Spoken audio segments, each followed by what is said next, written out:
Now, what does that have to do with Ezekiel 36 to 39? And are Russia and Iran part of this?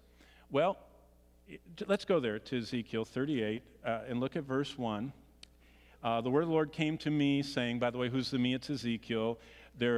Babylon came, and in 605, they took Daniel out of Jerusalem. In 597, they took Ezekiel. And in 586, they wiped out the place and decimated it and moved around the people. But so Ezekiel is writing in sometime around the 6th century BC.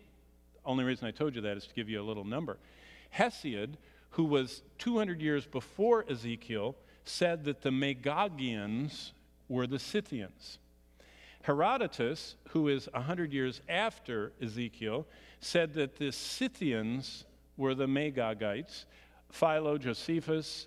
In fact, there's references to the wall of China, and they called it in ancient literature the ramparts of Gog and Magog. In other words, that Gog and Magog were coming toward them, and they built a wall to stop them at the ramparts. They stopped them outside the walls.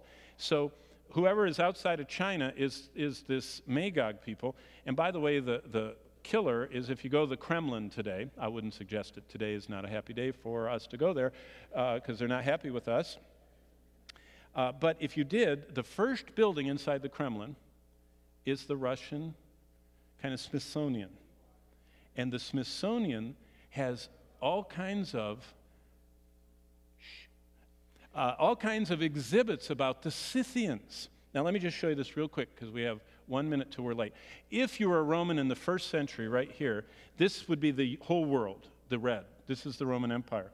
And so they didn't think much about it. But if you were in the East, if you're a Chinese person, you knew where Scythia was because you had built your wall to keep them out. The Scythians were basically in this area north and east of the Caspian and Black Sea. By the way, there's the problem point of the world right now. That's the Crimea. There was a war in the 1850s over that, too. You know, it's just old stuff.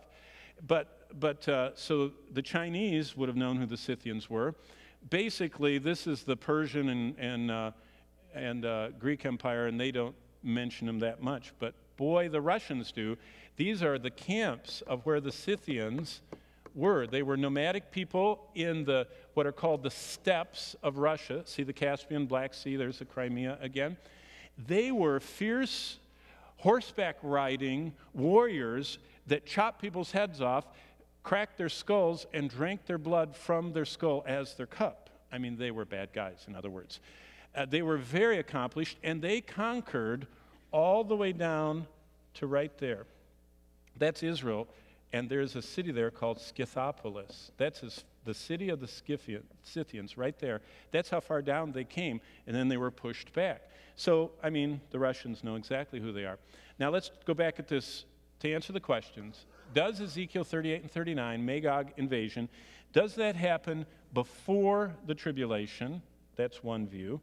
Or does it happen near the end of the tribulation? Some people equate it as equivalent to the Battle of Armageddon, but that's a real problem because the Battle of Armageddon, well, you can read it. It's different. A lot of points are different. Here's the main crux. Is this 7 years in the future, or could it happen any moment? I think that's what the person was asking. Basically, if you know Joel Rosenberg, he would be more here. The view at the end would be more of MacArthur and Dallas and others. But all of them say, really, the Bible doesn't tell us. And basically, what's amazing is if you look at the lineup, the countries mentioned are Persia, that's modern-day Iran. Cush, Put. In fact, let's just look at these on a map here. Here's Put, Algeria and Libya. You talk about, there's Cush, Sudan and Ethiopia. What happened last week, if you're reading the news? A boat was going from Iran to Sudan filled with missiles, long-range missiles, to fire on Israel from the Gaza Strip, and it was going to dock down in Sudan, down below Somalia here, and they were going to smuggle them up into hitting poor little Israel, which is right there with that blue dot. And here's Gomer, Turkey, on and off. Here's Persia, no question. All of these in this final event are going to unite with, interesting, Meshech and Tubal, which is the old northern nemesis, Togarmah, which is probably the Stans, the Muslim old Soviet breakaways, who join with Persia and come down with Turkey, and up from below come all the others, and they all come down, and there's poor little Israel right there. And so basically that's why they asked the question, and I would say I don't know.